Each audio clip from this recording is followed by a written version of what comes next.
चलिए वेट करते हैं। तो ये देखिए हो गया हमारा, अब यहाँ से पानी निकलेगा एक, और ये रहा हमारा दूसरा बोतल। हेलो दोस्तों, मेरा नाम रब्बानी है और मैं सीतामढ़ी बिहार का रहने वाला हूँ। मैं हूँ अभी दिल्ली एयरपोर्ट पर और यहाँ बस वाला पानी बड़ा यूनिक तरीके से निकल रहा है। तो चलिए मैं आपको निकाल के दिखाता हूँ।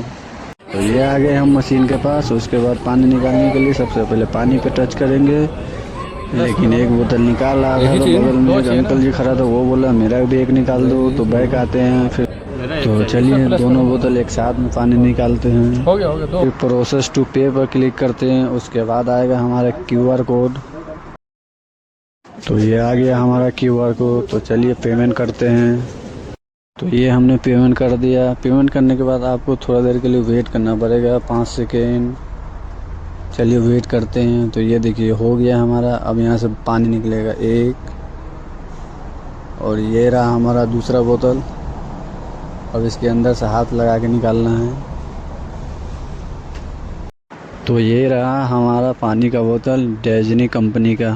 कि मिलते हैं एक और नई वीडियो में। बाकी के लिए अल्लाह हाफिज।